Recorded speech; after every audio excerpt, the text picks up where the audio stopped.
And he looked like absolutely devastated. He's also got the best nickname in the league. Everything else is irrelevant. I don't want to hear any more excuses. Can you explain this? And bleepy, bleepy, bleepy. You can't expect to win a game of football with those statistics. It's 15 seconds. The rule is 8. Does he go to the World Cup for you? Yes, without a doubt. You know, he's on the plane now. He always was, but I think he's very on the plane. He's driving this season.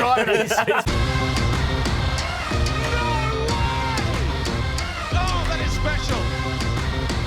Unbelievable. This, ladies and gentlemen, is football. Hello and welcome back to Total A-League, the show where we review everything that's going on in the world of the Isuzu A-League at the moment. James Dodd still in the chair while Vince Rigari is away in the snow, I believe, in Italy at the Winter Olympics. Joined as ever by the dynamic duo, Daniel McBreen, Tommy Orr. Gents, how are we? Great to be back. Mac has decided to copy my polo today. Yeah, I felt a bit left out. I mean, we left in that last week, actually, didn't we? Because we were both wearing olive and stuff like that. So Tommy is, I'm being left out. And I've wore it better, so it doesn't matter. Yeah. Different sizes, let me tell you. Let's get straight into our moments of the round that was, round 16 in the league. Shall we, Macca? You kick us off today? Yeah, I'm going to go with Behich. His goal on the weekend was spectacular. But I've been just impressed with him, especially this year, is that as a leader, as a captain, he's been phenomenal for this team. He's stepped up when needed to. That was his second goal of the season, and what a finish it was. You could see he has a quick look, and he's only got one thing on his mind. Comes inside on his right foot, but he's been great, and that just sort of put a little exclamation mark for me on his season so far. Does he go to the World Cup for you? Yes, without a doubt. Yeah, I agree. Yeah, I think he's been sensational. And he does have that in the locker. He does score some great goals. That one with the right foot too. I think his right foot is pretty good for a lefty because there's not many of us that have any right foot, let alone one like that. So. Fantastic captain as well. We very briefly, Tommy, we touched on this before in our show meeting, didn't we, about whether he ranks as one of the best captains in the league at the moment. I mean, you played against him and in training and whatnot. You said he was a nightmare to play. He's so tenacious and he's such a competitor, and I think he leads by example. It's he's always the one driving the team forward. He flies into the tackles. He always plays with his heart on his sleeve, and I think that's what you want in your captain, is someone that leads by example through their actions. Right, Tommy, your moment of the round? For me, it's got to be Clayton Taylor's hat-trick, and I've gone the Jets, I think, the last 7 of the last 8 weeks. So there's no bias here. That's a former Mariners player in itself, but he was fantastic and maybe a little bit fortuitous with the first one, but after that, there's no questions about the next two. And what a performance from him and the Newcastle Jets generally. 6 in a row now, his 7th goal of the season, and he's just gone from straight to straight. He just does it so effortlessly, doesn't he? Like, his composure, when he's got defenders in front, it doesn't faze him. He just seems to glide past them and... big things. Had a surgery in the off-season and has come back, and he is now flying. I think he's 4th now on the all-time A-League goal scorers list for the Jets. He's only 21. You forget how young he was older, is. yeah. I know, and he's just been around for a while, but he's so much talent, and I think he's got such an exciting career ahead of him, and exciting into the season, hopefully from a Newcastle perspective. Absolutely. I think he's level at the top of the Golden Boot rankings as well with about 4 other players at the moment. Somebody who's not at the top of the Golden Boot rankings, but he has scored now officially in the Isuzu A-League. My moment around is Callum Talbot, gents. I mean, I think it's 108 games it took him to score. And this season, you can tell, since moving from Melbourne City to Macarthur, he's been trying this a lot more often. You can tell it's obviously getting on his back. His boys are in his ear a lot that he's not scored. Well, great finish, took a deflection, but they all count, and he would have been over the moon. Well, I spoke to him after the game, and I said, Teo brought it up in the comms before this when he had an earlier shot saying, 108 games without a goal, and I spoke to him after and he said, I've been starting to hear that a little bit more, so it's obviously been on his mind. And I said, well, mate, now you can just say it's 0 games since my last goal, so you can all... And he's been so unlucky so many times.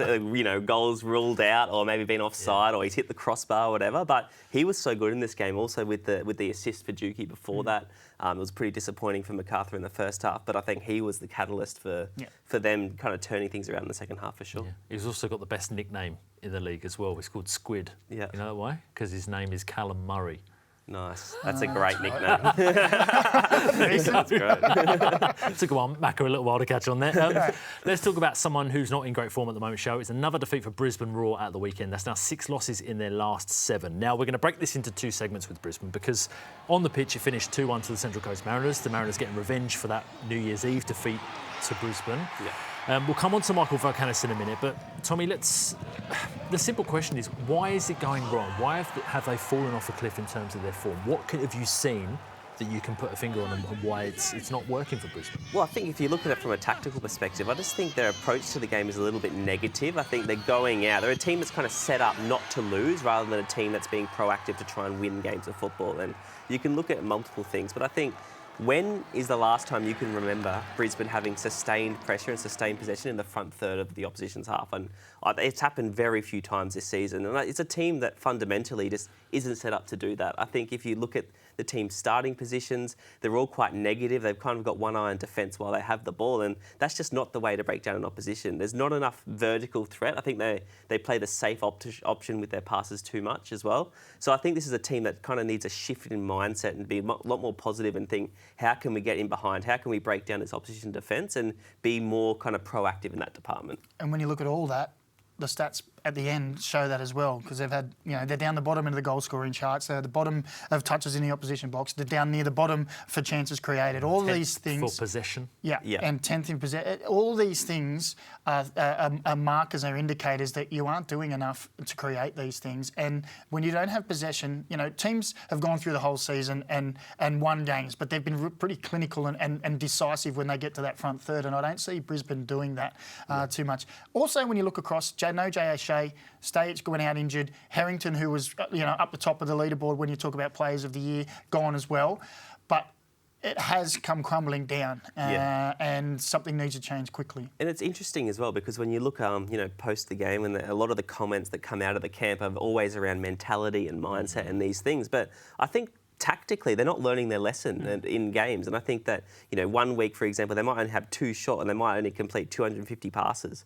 You can't expect to win a game of football with those statistics. That's just not how football works. So I think that, mindset is only one part of it. But this is a team that's every week, you can see it. They're wearing their heart on their sleeve. They're giving everything. But I think tactically, there needs to be more of a plan and more positive ideas given to them in order to break down opposition defences. Well, before we get to Michael Valkanis, the man behind us on the screen, briefly, gents, from the pair of you, do they have the players to be able to play a more expansive style? Or is this a side that's been set up to do exactly what they have been doing? And let's be honest, what was working for them at the start of the season? But do you think they have the cattle to be able to do that? Well, Nick D'Agostino is obviously a new addition, but he's obviously capable. Henry Hall, they got Ben Halloran, who hasn't been used much, the likes of Salas. These are players that are more than capable of doing it. I just think it's a team who's not being set up to do it, which is quite a distinctive difference. And if you look across the league, I think that Brisbane Roar on paper has a better squad than a lot of teams who are doing better than them on the table, to be honest. Yeah, I agree. I do think that was a huge emphasis thrown on that mentality and that physicality side at the start of the season, and maybe there's a little bit more needed, a little bit more substance needed behind that in the tactical sense. So I did say at the top of the show we would split this discussion into 2 parts. The second relates to what Michael Valkanis had to say afterwards, both in his on-field interview with Scott McDonald and then in his post-match press conference following that. Let's take a listen to when Michael Valkanis spoke to Scotty Mack after the game. The red card at the end, was it a straight red, and what exactly was it for? I asked the question why I got a yellow in the first place. Because I didn't get a warning for yellow, and there was no reason there when I'm telling my player to keep pushing. So I couldn't understand, but if you can't handle the situation and speak to a coach, why are you reffing? Have you had an opportunity this season as well to speak to the head of referees and have that communication with them about how they communicate? We spoke to them very early on, but it just seems as if they're just against Michael Valkanis and Brisbane Roar, and that's fine. They can keep doing that because that's unacceptable. All you have to do is turn around and answer why you gave me the yellow card in the first place, not give me another one. That's really frustrating because we're coaches and there's a consequence when you lose to coaches. To refereeing, there's not. And they come and they referee like it's a holiday, and it's not good enough. It's not good enough. I watched the games yesterday. There was more bad decisions made yesterday. It's not good because us coaches are under pressure and we should be allowed to ask a question. Quite a lot to unpack there from Michael Valkanis. Now, gents, before we get into it, I just want to make something quite clear. I don't know Michael Valkanis. I've never met him. He hasn't, I've been at press conferences when he's been down here. But for me as a journalist, and hearing the things that Michael says there, I think we probably need to dive into a little bit of the detail, because if you look at total number of yellow cards this season dished out to A-League men clubs and their coaching staffs, there's been 28 yellow cards handed out. Brisbane have received 10 of those. Now, I looked at the footage from the weekend, and you could see from the moment that Michael Valkanis, the full-time whistle blew, he walked onto the pitch and he made a beeline for the referees. They went through the players, but the aim was to get to the referees. With that in mind, to clearly ask the questions. Now, managers and coaches and coaching staff, they know that the protocol is you are not allowed to ask referees questions. They won't explain things to you. That's been written in stone. That's been the case for years. So if you are Michael Valkanis and you put the shoe on the other foot, if you had somebody coming up to you in the street with that aggressive tone, you wouldn't expect somebody to be forthcoming with an answer and to be polite and to give you everything you want, because it almost feels like it's preloaded. Now, again, that's nothing against Michael. That's just what you are seeing, and the evidence backs that up. Well, there's two sides to every story, isn't there? I suppose the quickest way you could clear this up is to say, well, all the refs are mic'd up. You can hear everything that's said. Put it out there. How does he approach? You know, if he walked up and went, "Excuse me, sir, madam, whoever it is on the day, can you explain it to me?" I'm sure they'd probably have a conversation. But if he's coming up and going, "Can you explain this?" and bleeping, bleeping, bleeping, they're going to go away. Yeah. We've all been around football long enough to know that the way you would go to someone and approach them is the response you're going to get back. So I think there's two sides to every story. When you look from an outsider's perspective and you watch the benches and the dugouts, I would say there is a marked difference in Brisbane this year compared to everyone else. And it's not just the head coach, it's ancillary, the other staff coming in as well. Yeah. And at times you'll see 6, 7 people up, all shouting and gesticulating where, you know, I'm not saying other ones don't, but it's generally 1 or 2. It seems to be amplified a lot more because of this mentality that they've got. Now, if you went to Michael Valkanis we as journos went into his press conference after and he started answering a question and we went, no, you answered a question. Why did you answer that question? Yeah. He would go, whoa, mate, go away, calm down, go outside and have a think. So I think there's got to be a bit of a balance there, and there's both sides to a story. And I think as well, as soon as you come in with these kind of comments, it makes me think that there's a lack of accountability there in terms of what they're showing on the field, because, you know, as the head coach, he's responsible for what happens on the field. All of this seems like an excuse or a distraction, but I think that fans aren't stupid. The fans want to see them play better football on the field. So, you know, journalists are entitled to ask him what is going wrong with the team on the field and why isn't there better. We're sick of hearing about the referees and we're sick of seeing fights on the field, to be honest. As a former Brisbane player myself, that's not how I believe the game should be played. I want to see how they can solve things on the field, and everything else is irrelevant. I don't want to hear any more excuses. I mean, Michael did, in credit to him, he did release a statement via Brisbane Roar on Saturday night apologising for his actions and the way things came across. And there was some of the wording in the statement was still essentially saying, I still want to have a meeting with the head of referees, with John Moss, which is absolutely fine. I mean, clubs should be doing that to get an understanding rather than venting their frustration in press conferences, because you're right, it's not a look that people want to see. But there is a correlation here between, you know, Brisbane having had the most yellow cards dished out to them in their coaching staff this season. They've had the most yellow cards dished out to them on the field, 46, 10 more than Perth Glory in second. They lead the league for the most fouls per 90. They've had the joint most red cards in the league this season. So we touched on the footballing aspect before, and to tie that back in, there must be something there that is either rubbing off one way or the other. Well, it's not like at the start of the year before anything happened, everyone went, right, this year, all the rest went, this year we're going after Brisbane. Yeah. That's our team this year.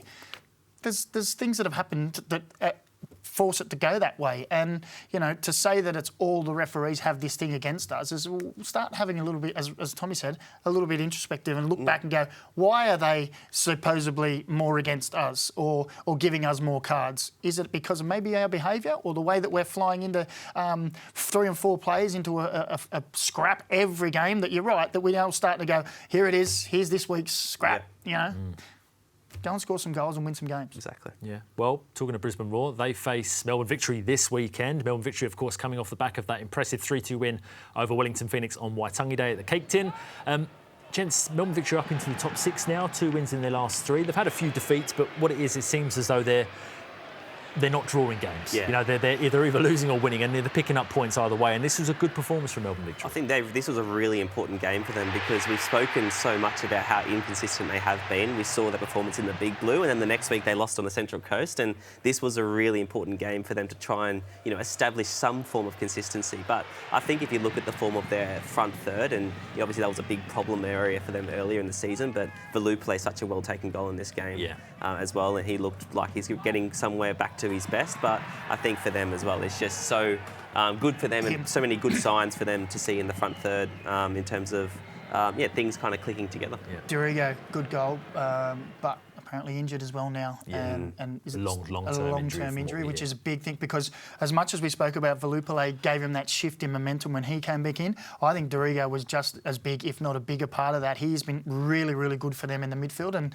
I know they've got depth in that area, but I just think he was riding a real wave of confidence and doing well. And the other profiles of their midfielders aren't like him. He's a real ball winner, and he gives them that balance to allow the other players to go and attack. And I agree, I think he's going to be a big loss for them. But we saw Valadon on the weekend come back into the lineup, and he's an extremely talented player, has to be said. If you look at Valadon, Denny Jonro, Juan Mata, they've got some... It's not bad. It's not bad. Melbourne Victory's away record hasn't been brilliant. Mata thinks this one could be the turning point. What has been the issue on your travels? You've been terrific at home. A win here tonight, might this be the start of brighter things away from Amy Park? Hopefully, and I think the performances away from home have been better than the results. If we think of Adelaide, if we think the other day of Central Coast, I think we could have had more points than what we have, but that's the reality, and we need to know from now until the end of the season that we need to pick up points away, like today. So, Victory, of course, sitting inside the top 6, gents. That will give them a bit of confidence when they look at the ladder now, especially given their run of games coming up in Melbourne looks pretty favourable as well. Yeah, Tommy, I'm stealing yours. 7 from 8 are in Melbourne now, and when you're talking about away and at home, they must be looking at that run and thinking, well, this is a great time for us to really hit the ground running towards that back end of the season. In saying that, we said that about City over Christmas when they didn't have an ACL as well, and they've spluttered their way through that. Yeah. In terms of away, home record, form off the charts, it doesn't matter for Newcastle Jets whether they're at home or away. They won again at the weekend, 6 straight wins in the league. They've won 6 away from home. Who wants to kick us off on the box office, Jets? Who can say something that we haven't said in the last 6 weeks about the Jets? Well, I mean, they just picked up where they left off, and they're so good to watch. And we spoke about this game last week. This had all the makings of being a great game just because of the approach of both teams. There was always going to be goals in this one. I think one thing I could say is that I think defensively they were probably a little bit more exposed than they have been over the last month.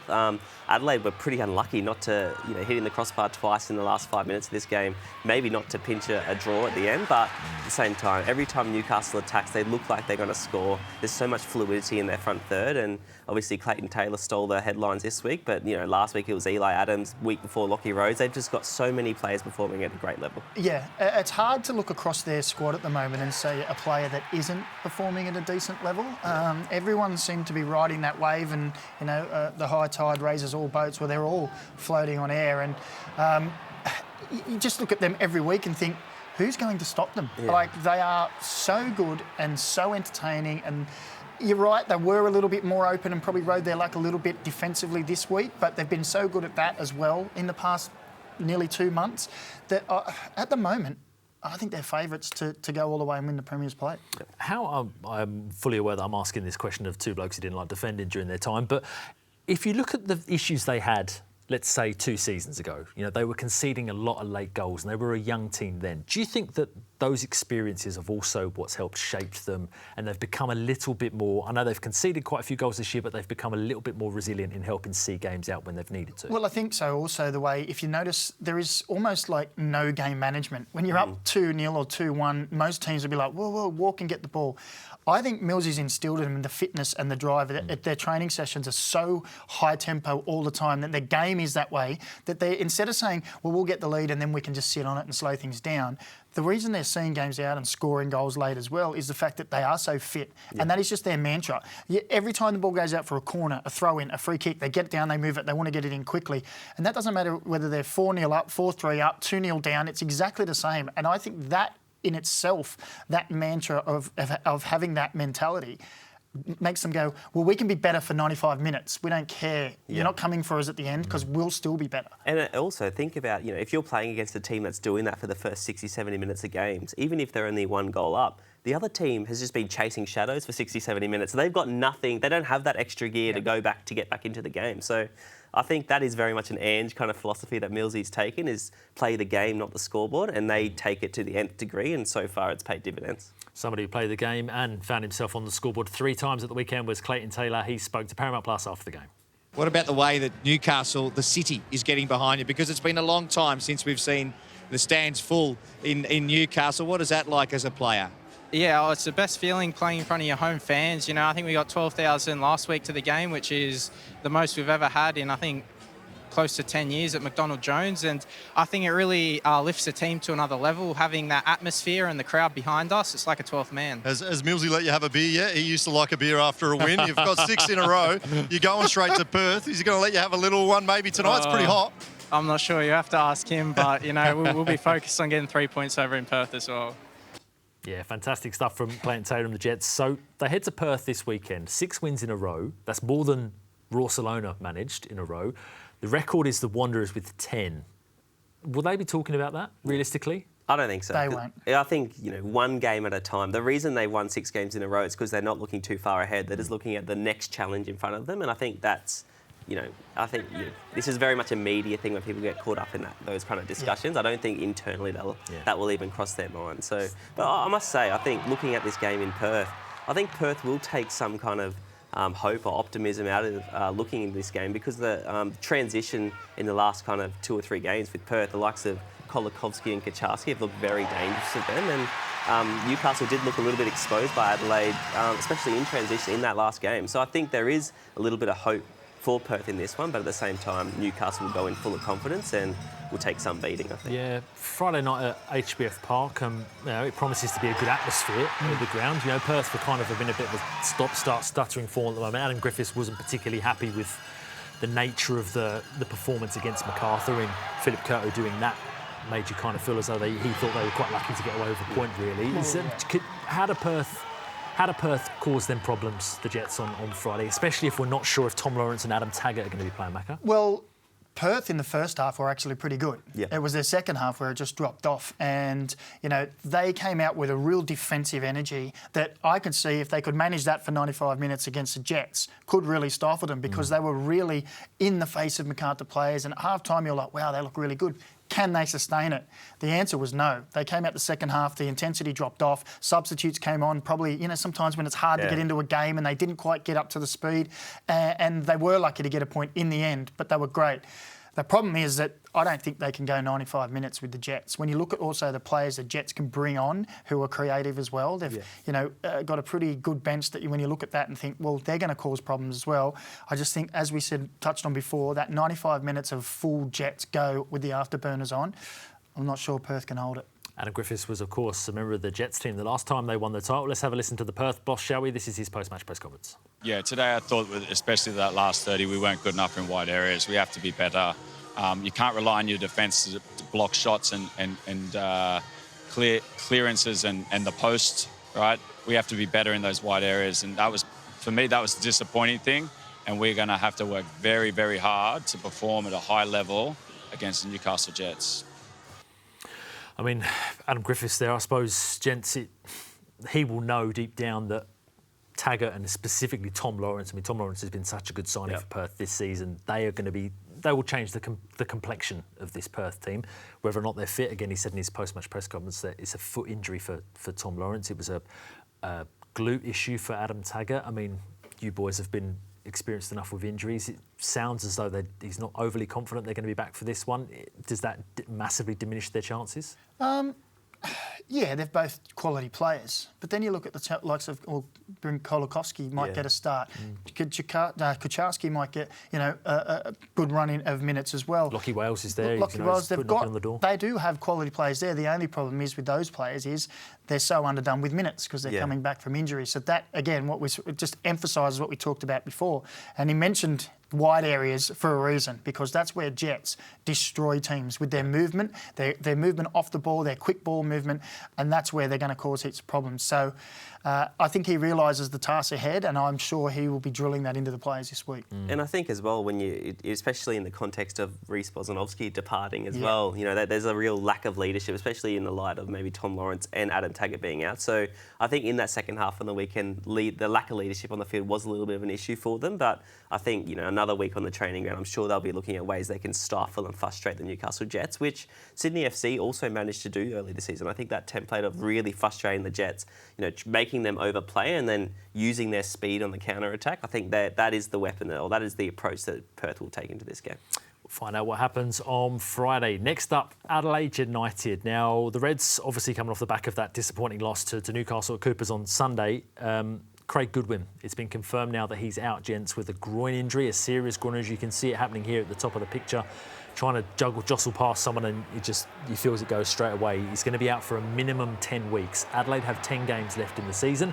So you would think if they don't get to finals, then his season is over and therefore maybe his World Cup chances as well. Yeah, well, it's terrible to see, obviously, such an important player for Adelaide and for the Socceroos, someone go off injured like that. But, looking forward for Adelaide now and, what the other players need to do. I think the likes of Dukuli, Muniz, who's come in lately in the last few weeks and been positive for them. I think these are the kind of players that are going to have to step up in his absence and really take Adelaide or take the team by the scruff of the neck and try and propel them into the finals. Yeah, a big loss and a big worry for him and the Socceroos that is he going to be ready? It's going to be a tough one for him now.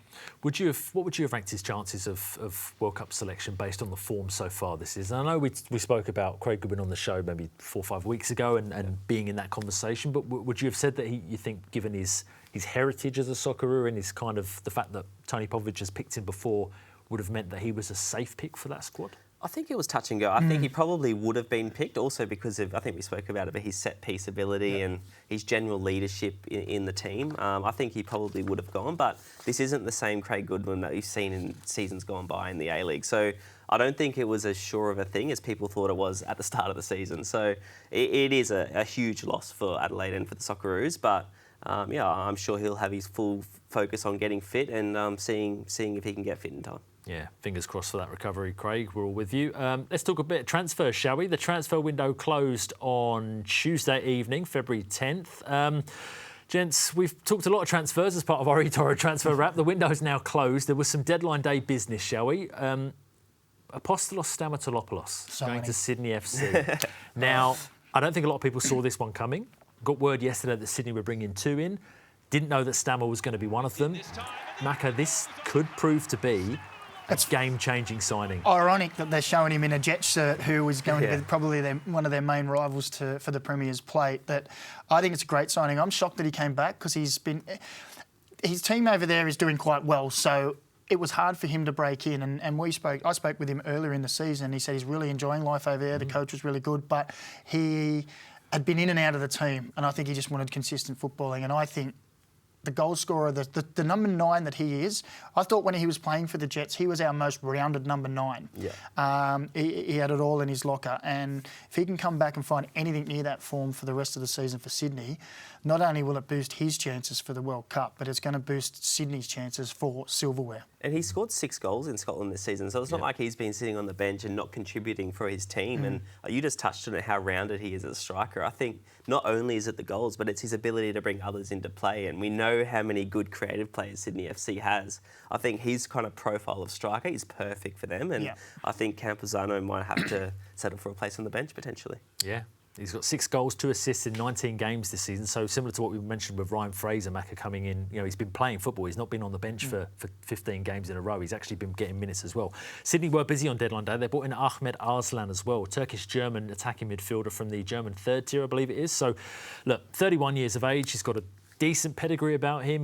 By all accounts, he's an attacking player that gets goals and creates for them. I mean, this is what they were hoping when they bought Anas Wahim in last year, that kind of profile. They've obviously, Ufuk Talay has looked at bringing in some new attacking reinforcements to try and kickstart his side. So we'll be interested to see how he fares for them. But Marius Lode is someone I wanted to talk to you about. Marius Lode, Norwegian international defender. He's got 2 caps for Norway. He's joined Brisbane Roar on loan for the remainder of the season. Now, since Harrington departed, we've spoken about how Brisbane have struggled defensively. This guy, by all accounts, according to Michael Valkanis and scouts from Europe, have said that he's a pretty rugged defender. He's decent on the ball for someone of his size. So fits the profile, Is that what you think they needed, though? Did they need someone a bit more senior and a bit more leadership and kind of someone to boss their defensive unit? They've got a lot of bosses in this team. But look, he brings international experience. He's got a pedigree. So I think it was really, you're filling a hole. Harrington was... he's one of those players that I think, I say about Kyle Truan, when a player leaves and you go, oh, they made a big difference. And he just sort of went about his business. And yes, we were saying he's playing well, but I think you realise when they're gone. So they had to plug a hole. They hadn't really found that hole to be plugged, really. So this is going to be a good addition for them. But okay, they've leaked a few goals lately, but I think the problem for them is at the other end, really. And one to wrap us off in the eToro transfer wrap, Luca Tavares has joined Perth Glory on midfield for the remainder of the season. Comes in for the MPL Vic. He won the Premiership, won the title with them last year, so that gives Adam Griffiths a bit more depth. He's quality, by the way. Watching him in that Australia Cup run, I was when they got knocked out by Newcastle. I remember saying he's got to get picked up by an A-League club, and I'm glad to see he's got opportunity. Yeah, a little birdie told me yesterday that Melbourne Victory were very, very keen on signing him as well, and obviously they decided not to. He's gone to Perth, and then the news about Louis Dorigo comes in with that injury. You never know. That's football for you, isn't it? But we have a very special guest on this week's show. Our new APL CEO, Steve Rosich, sat down for an exclusive interview with our very own Amy Duggan. So since starting the role in January, what are some of the main opportunities and priorities that you've identified? Well, there's some obvious big rocks, but starting with, we're in the midst of the season, so delivering with our clubs who are doing a super job in Australia and across New Zealand and delivering what is a really exciting season. And obvious big rocks, the broadcast arrangement, our CBA and the Central Coast Mariners situation, which is taking up a bit of focus. But overall, it's about growth and engagement. That's what really drives sport, and they're the two key focuses of us going forward. And you can see the full interview with Steve Rosich on the A-League's YouTube channel. Now, we mentioned friend of the show, Amy Duggan, other friends of the show, gents, on the A-League's download, had a decent amount to talk about this week. One of which, the topics, was Harrison Devenish-Mears' save for Sydney FC in their 1-0 defeat to Auckland FC. Have a listen. We potentially saw one of the saves of the season. Let's have a look at this from Harrison Devenish-Mears. Incredible. The ball comes in, he's anticipated, made himself big. That's Look huge. at me turning into Thomas Sorensen here. And probably the save of the season there, Rashid. That lifts him. It doesn't win him the game, but it lifts the squad. Yeah, well, we said backstage that he's already diving before he heads the ball, but as a kid, you're told, head the ball down. So Cosgrove does that perfectly. It's almost a perfect header. Maybe it could have been a little bit more to the corner, but the keeper is able to get his hand down to it. It's obviously just flow state, reflex save, but brilliant. He's been really good for them. But you played sometimes in the back four. When you see that from a keeper, that lifts everyone. That's game changing. And that is probably, thus far, the save of the year.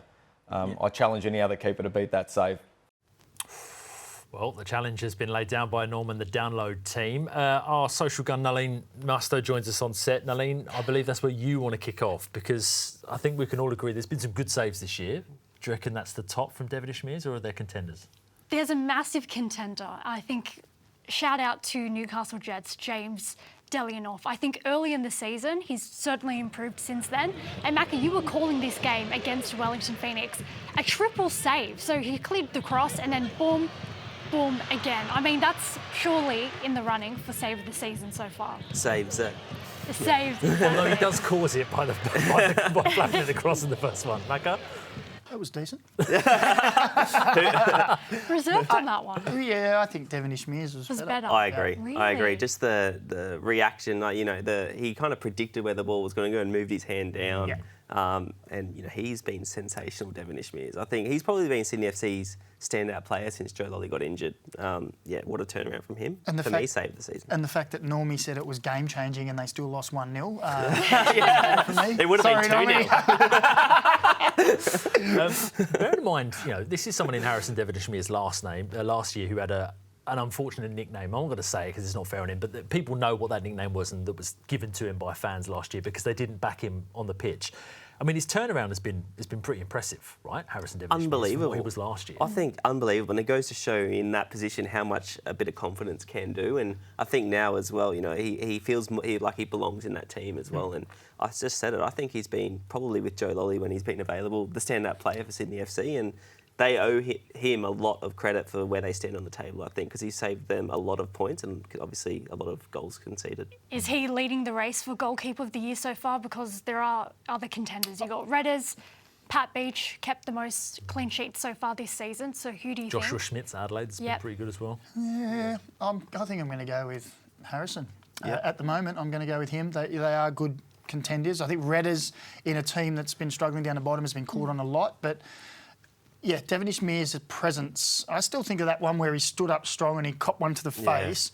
I think anyone else would have gone down, and he just didn't even flinch, and then he was ready to go for the next one. So he's been quality this year, really outstanding. Yeah, I think Pat Beach started the season extremely well, got that Socceroos game, and it's just been a drop off a little bit, which is not surprising for a young goalkeeper, but I have to say Redders, I think he's been the best goalkeeper this season. I can't think of a single mistake he's made where it's led to a goal. Good shout. Well, I'll tell you one goalkeeper who didn't have such a high moment over the weekend. It was Philip Curto from Macarthur FC. It was an absolute mare he had here when Kolakowski scored that later equaliser. Completely took out Jaden Kucharski. I mean, this is a tough pill for him to swallow, just given we know what a good shot stopper he is. Yeah, look, I was standing outside talking to one of the Macarthur players as he walked out, and he looked like absolutely devastated on his own leaving the stadium, and I felt that, and my thoughts on goalkeepers. I think they're just over there while the footballers are over here. But I just said to him, look, mate, you've been in this league for how long? And he went 7 years. I said, 7 years, you've been outstanding. I said, you've had an absolute nightmare tonight, but that doesn't change anything. I just felt so bad. The way he obviously felt he'd let the team down. He made that error earlier in the game as well, but he's been so good for so long over, his course of time in the A-League. I just felt really sorry for him. And he's such a good guy, and I think everyone on the team loves him as well, and I played with him as well at Macarthur, and he's a fantastic goalkeeper, so I have no doubt he'll bounce back from that. I would say, I don't think it's a big shout to say that maybe bar Alex Paulson, he's probably been the best goalkeeper in the league for the last 5 years. Consistency-wise, 100%. I would say. Yeah, agreed. Yeah. Well, another awkward moment that unfolded over the weekend, caught a couple of people's attention on socials, was laces getting tied up in 2 matches over the same weekend. And it's happened here in the Adelaide game. I believe it was Johnny Yule and Will Dobson. Just a little bit tight here. Now, Tommy, you said you've experienced this before. How does that even happen? Yeah, it's happened to me quite a few times. This is when your studs get caught in your opponent's laces or vice versa. And it happened a few times as well where it actually ripped my boot. So I had to go and change it. And I don't know why, but why it always seemed to happen to me. But it probably happened to me, I reckon, 4 or 5 times in my career. So it does happen. Probably because you've mistimed your challenges that badly. I think they were challenging me usually. I don't tackle. So. By the way, this one, Cosgrove, literally his whole foot is in his lace. That one was on another level. Another quirky moment was Melbourne Victory's new signings had quite the introduction to the A-Leagues.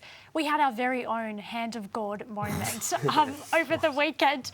Look, I don't think he realises we've got VAR, so he can't quite get away with air punching the ball there. But Macca, he's had a pretty interesting start to life because he missed that sitter against the Mariners in his first game.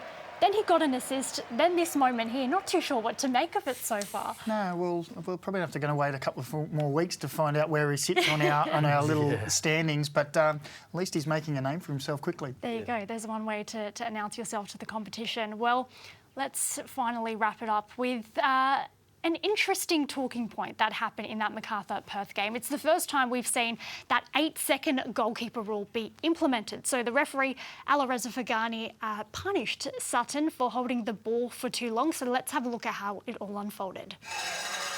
Shimek Rajan lifts it across, and a comfortable enough claim for Matt Sutton between the sticks. Well, it was a poor cross, wasn't it? He had plenty of time. He had plenty of runners in the central areas as well. He just couldn't get his foot around it.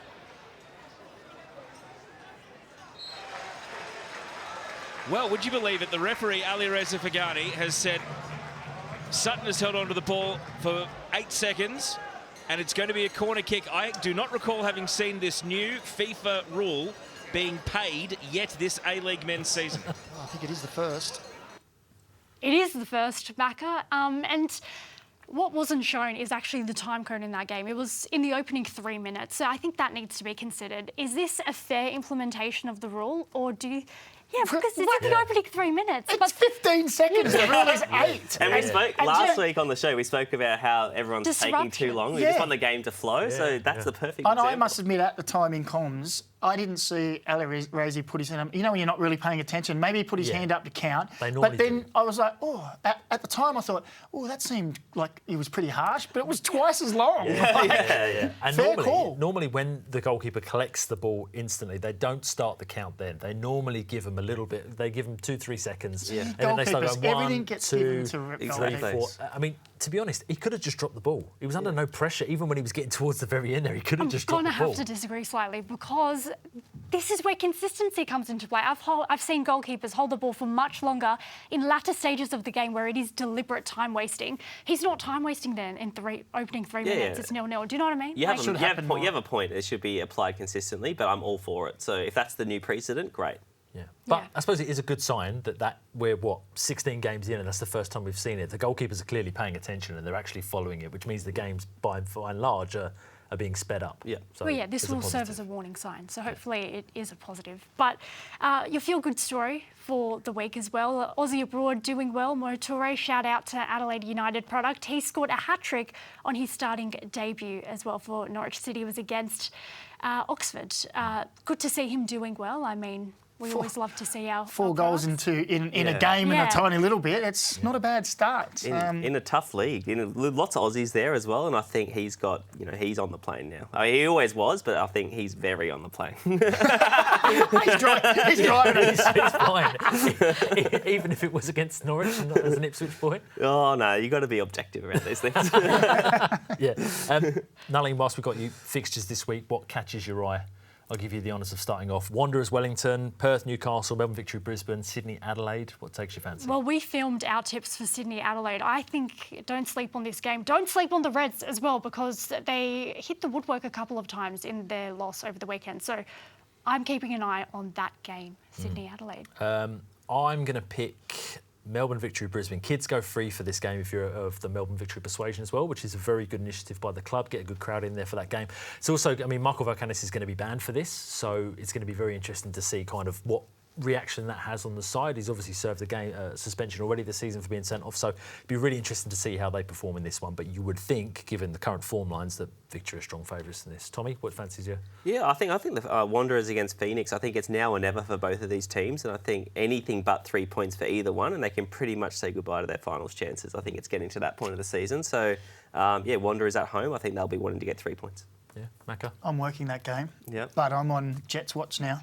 for the next 4 weeks to see if they can... Have you ever not been on Jets Watch? Well, this year, why wouldn't I? I'd watch them every week when they're playing like this, but I'm now watching to see if they inch closer to that 10-game winning streak in a row that West Sydney did 400 years ago. Yeah. There we go. Nalin, thank you. Macca, thank you. Tommy, thank you as ever. See you next week. All of you, thank you at home for watching wherever you are watching this. Go and watch the football this weekend. Watch it on Paramount Plus on 10. We'll see you next week on Untitled.